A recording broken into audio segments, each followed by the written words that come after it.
ఇటీవల YCP రప్పా batch ఎక్కడ చూసినా కానీ ఇష్టం వచ్చినట్టుగా ప్రవర్తిస్తున్నారు.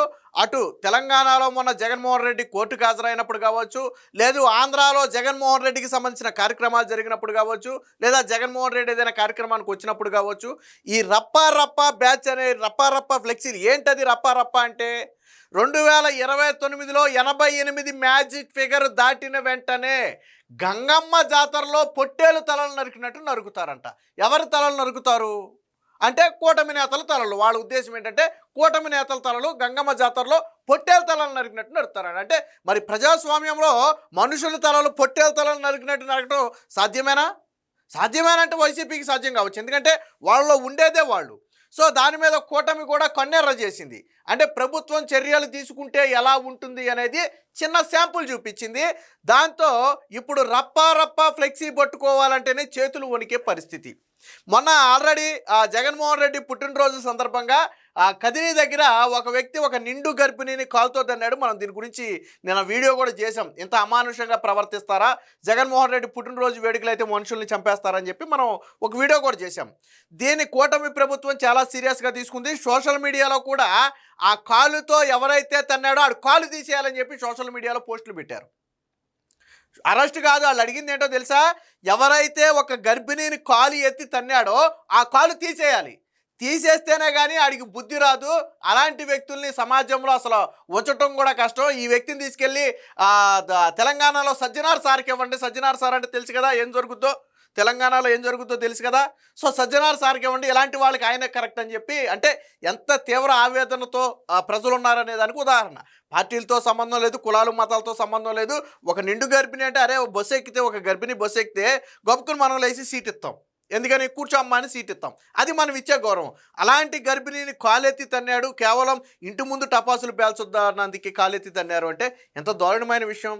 మరి కూటమి ప్రభుత్వం ఊరుకుంటుందా? ఊరుకోదు. ఎవడైతే కాలెత్తి తన్నాడో ఆడు కీళ్లు విరిచేసి రోడ్డు మీద నడిపించుకుంటూ తీసుకువెళితే నిన్న సోషల్ మీడియా నిండా కూడా అదే వైరల్. శభాష్, పోలీసులు కూడా శభాష్ అని మెచ్చుకున్నారు. డిఎస్పీ వివరణ కూడా ఇచ్చాడు. మీరు ఎందుకు ఆ వ్యక్తిని నడిపించారంటే ఇలాంటి ఏదో పనులు చేసిన ఎవరికైనా సరే ఇలాంటి గతే పడుతుంది అనేది శాంపుల్గా అందరికీ చెప్పాలనే ఉద్దేశంతోనే మేము నడిపించుకెళ్ళాం. రెండోది ఆడికి కూడా సిగ్గు అనేది తెలిసి రావాలి. అంతేగాని ఆడి మొహానికి ఏదో మాస్క్ వేసేసి గుడ్డు చప్పుడు కాకుండా తీసుకెళ్ళిపోయి గుడ్డు చప్పుడు కాకుండా జైలుకి పంపేస్తే అది కాదు. ఆడికి కూడా తెలియాల ప్రజల్లో ఆడిని ఎంత అసహించుకుంటున్నారో, ప్రజల్లో ఎంత ఇది ఉందనేది ఆడికి కూడా తెలియాలి, తన్నిన వ్యక్తికి కూడా తెలియాలి. విచిత్రం ఏంటంటే తన్నిన వ్యక్తి తండ్రి కూడా ఇందులో భాగస్వాముడంట. ఉసిగొల్పింది అతనే తన్నమని. సో ఆ వ్యక్తి ప్రస్తుతానికి పరారీలో ఉన్నాడు. అయితే అజయ్ దేవన్ అయితే పోలీసులు అయితే అరెస్ట్ చేశారు. అరెస్ట్ చేసి తీసుకెళ్లారు. అక్కడ అదొక్కటే కాదు, ఎవరైతే పొట్టేలు తలలు నరికేసి, అంటే మేకపోతుల తలలు నరికేసి రక్తాభిషేకాలు చేసి భయోత్పాతాలు సృష్టించారో, పబ్లిక్ ప్లేసుల్లో భయోత్పాతాలు సృష్టించారో వాళ్ళని కూడా పోలీసులు అయితే అరెస్టు చేశారు. ఇక దాంతోపాటు ఏలూరు జిల్లాలో ఈ గంగమ్మ జాతరలో పొట్టేలు తలలు నరికినట్టు నరుకుతామని చెప్పి రప్పా ఫ్లెక్సీలు తయారు చేసిన ఫ్లెక్సీ యజమానిని కూడా అరెస్ట్ చేయడమే కాకుండా ఆ షాపు కూడా సీజ్ చేశారు. ఫ్లెక్సీ షాపు కూడా సీజ్ చేయడం జరిగింది. అంటే ఈ రప్పా బ్యాచే కాదు, రప్పా బ్యాచ్కు సహకరించినా మీరు ఖచ్చితంగా శిక్ష అనుభవించాలి. ఆ రోజు ఫ్లెక్సీలు తయారు చేసిన వ్యక్తిని అరెస్ట్ చేశారు, షాప్ సీజ్ చేశారు. ఆ రప్పా ఫ్లెక్సీలు ఎవరైతే కట్టేసి దాన్ని ప్రజల్లో భయోత్పాతాలు సృష్టించారో వారిని అదుపులో తీసుకున్నారు. వాళ్ళని కూడా రోడ్డు మీద నడిపించి తీసుకెళ్లారు.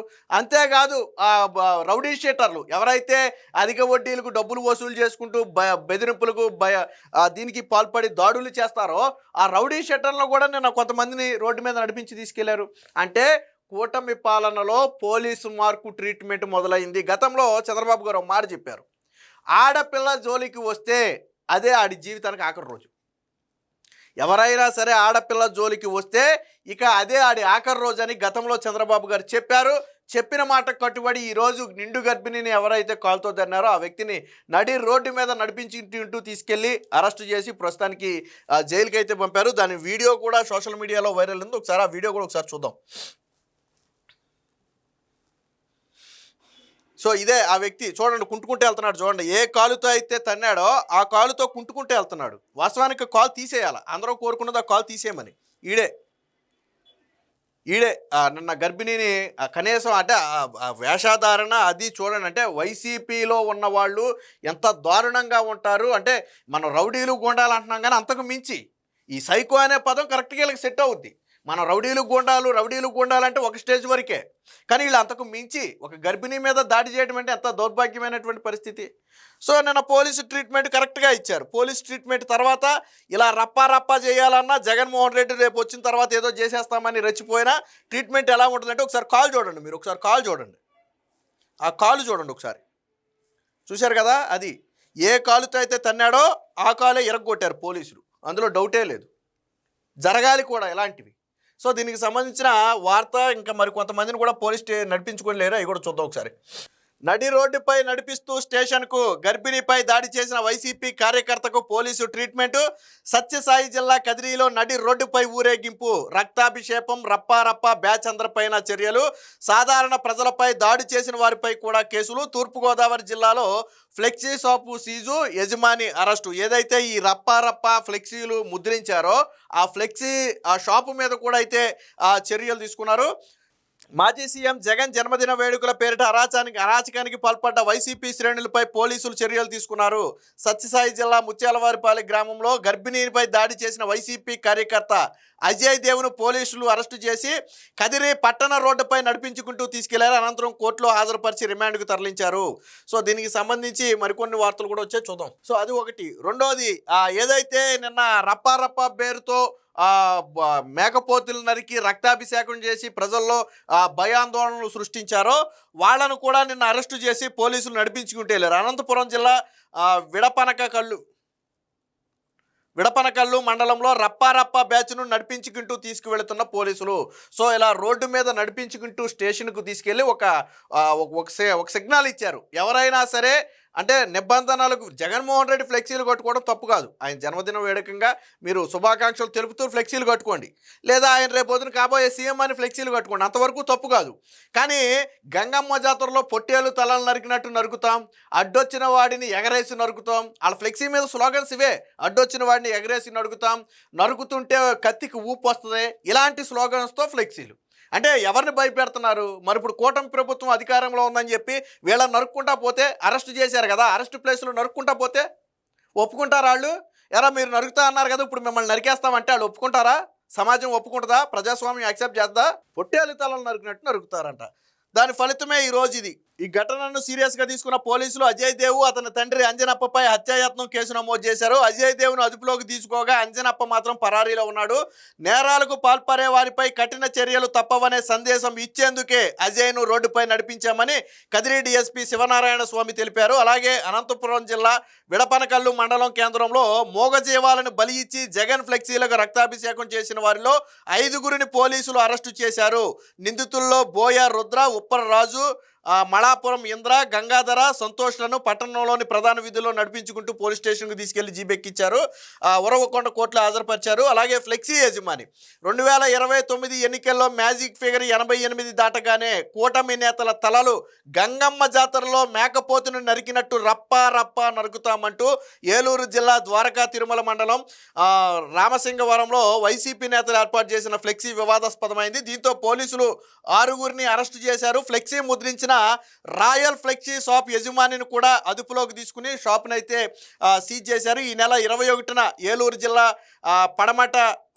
పడమటలో ఒక మహిళపై దాడి చేసిన వైసీపీ కార్యకర్త సిరివెల్ల బాలుపై కూడా కేసు అయితే నమోదు చేశారు. ఇది కాకుండా జగన్ ఫ్లెక్సీలు తొలగిస్తున్నారని టౌన్ ప్లానింగ్ ఉద్యోగం మీద వైసీపీ కౌన్సిలర్ భర్త కూడా దాడి చేశాడు. ఈ రప్పా ఏదైతే ఫ్లెక్సీలు ఉన్నాయో అవి తొలగించకూడదంట.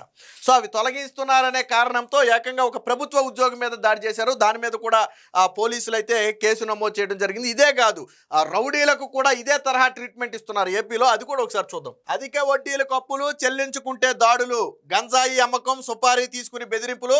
కృష్ణా జిల్లా రౌడీ షీటర్ అరెస్టు, రోడ్డుపై నడిపించుకుంటూ తీసుకెళ్లిన పోలీసులు. సో రౌడీ షీటర్ కృష్ణా జిల్లాలో పండు అనే ఒక రౌడీ షీటర్ ఒక 6 డజన్ మంది గ్యాంగ్ను మెయింటైన్ చేస్తూ ఏదైనా వడ్డీకి ఇవ్వటం, అధిక వడ్డీకి తప్పని పరిస్థితుల్లో వాళ్ళ ప్రాణం మీదకి వచ్చి వడ్డీకి తీసుకున్న తర్వాత ఇచ్చే వరకు వేధించటం, అలాగే ఎవరైనా ఎదురు తిరిగితే దాడి చేయటం, కంప్లైంట్ చేస్తే వాళ్ళ మీద దాడి చేయటం.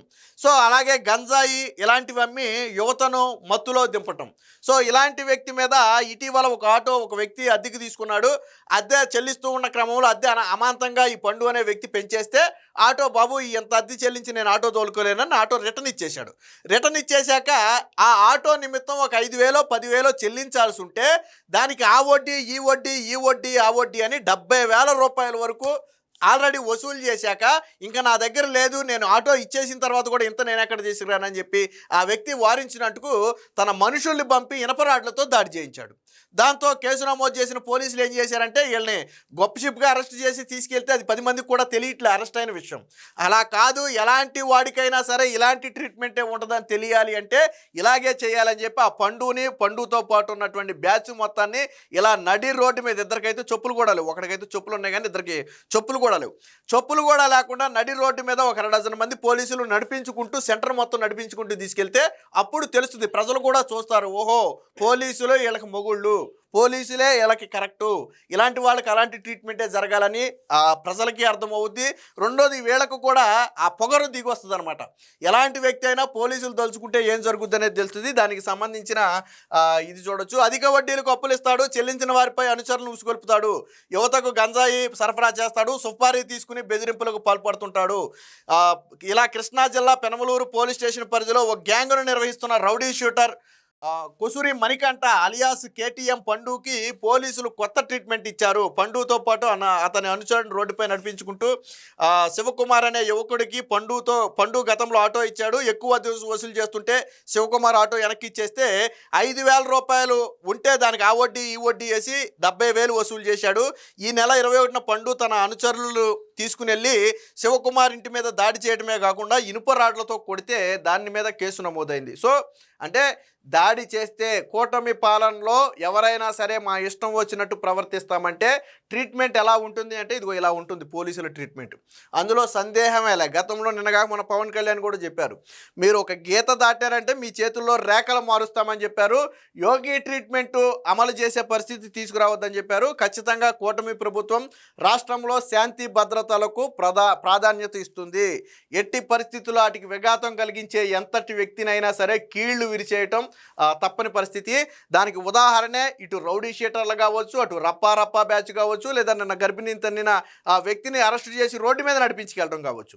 సో మొత్తంగా కూటమి ప్రభుత్వం అయితే ఒక స్ట్రాంగ్ మెసేజ్ ఇచ్చింది. ఇక ముందు ఎవరైనా సరే రప్పా పేరుతో ప్రజలను ఇబ్బందులకు గురి చేస్తే వాళ్లకు కూడా ఎలాంటి ట్రీట్మెంట్ ఉంటుంది.